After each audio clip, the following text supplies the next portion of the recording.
Hello, everybody. My name is Eric Bird. I'm your host here at StopStrugglingNow.com. And today is Motivational Tuesday. That's right. I'm coming back at you with the way things are.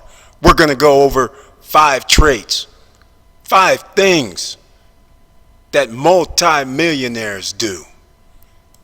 So stay tuned.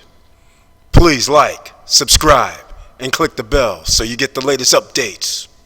Now let's get to it.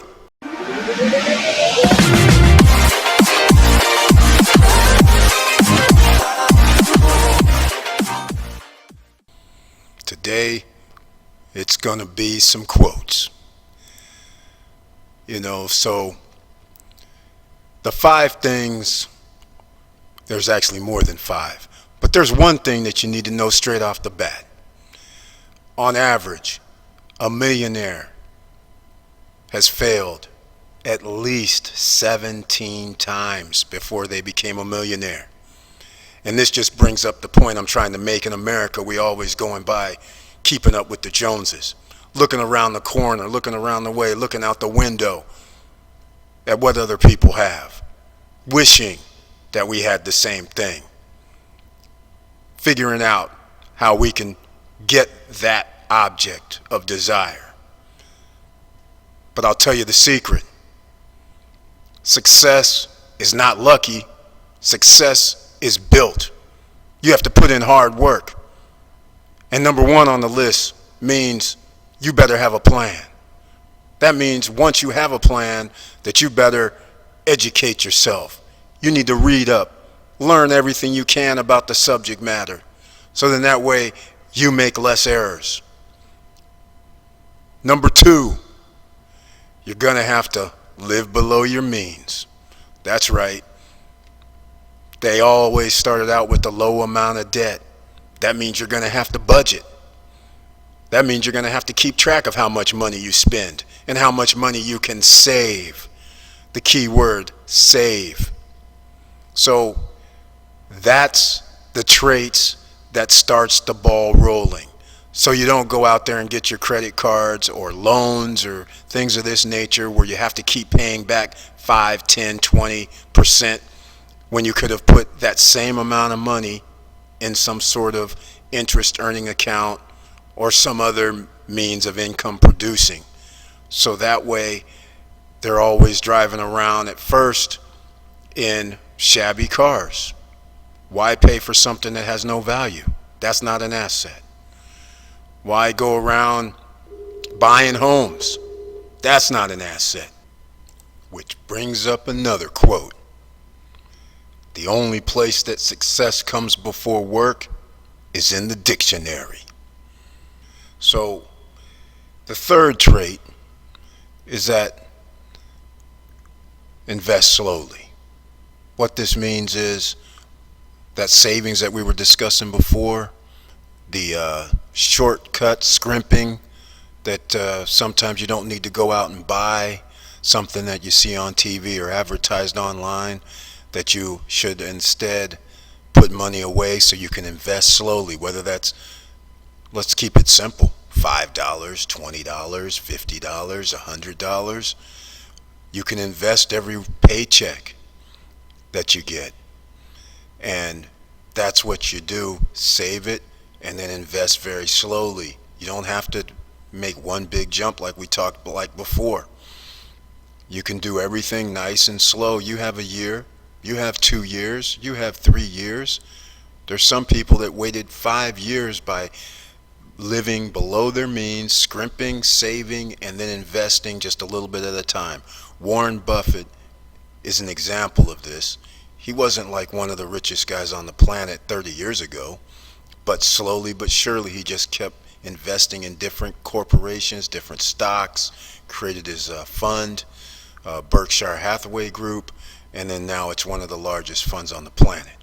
So those are the kind of things that you have to do. And the fourth thing is multiple streams of income. It's not just good enough to have money in real estate. Sure, that's nice. But if you can start a business, if you can have a franchise, if you can start an online business and you're doing real estate and you have another business, as long as you can get up to 3, 4 different streams of income, you're not relying on just one stream of income. Like most people just have one job. That means you're relying on your time, energy, and effort for just one paycheck or one stream of income. So if you did the income, you did you work for a place, and then let's say you started your own online business, and that would be 2 streams of income.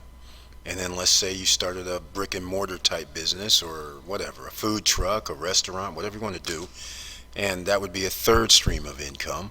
So this is how you become wealthy, and this is also how what millionaires' traits are. They have multiple streams of income. It's not usually 1, 2, or 3 or 4, which brings me to the idea that just because you become a multi-millionaire or a billionaire means you can go sit back on the couch and relax.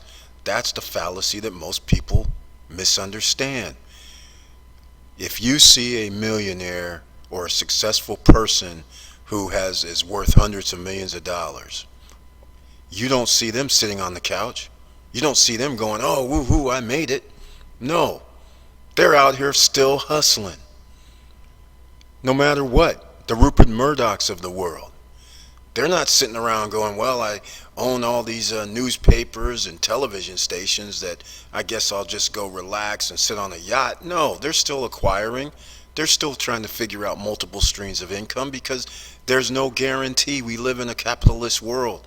Just because you're on top today doesn't mean you're going to be on top 5 years from now. So they're always looking for ways to add to their streams of income. You never know. Just like what's about to happen in the United States and around the world right now when you see Venezuela, Turkey, Argentina, even China. Japan's been in a recession for like 20 years. This is going to happen. It's cyclical. USA is going to be in a recession again. So this is why they don't put all their eggs in one basket, and this is why they don't relax on the couch. And last but not least, once you have the funds, you help other people. By helping other people, that helps you out as well. Let's just put things plain and simple. You might hear of Oprah donating X amount of dollars for a school.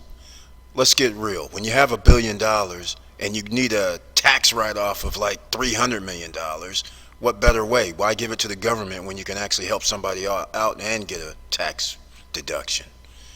So you got to be honorable. And sure, there's lots of people that are jerks who have money. But just keep in mind, the last quote of the day: a winner works hard to achieve success. A loser works hard to find a damn shortcut. So there is no shortcuts.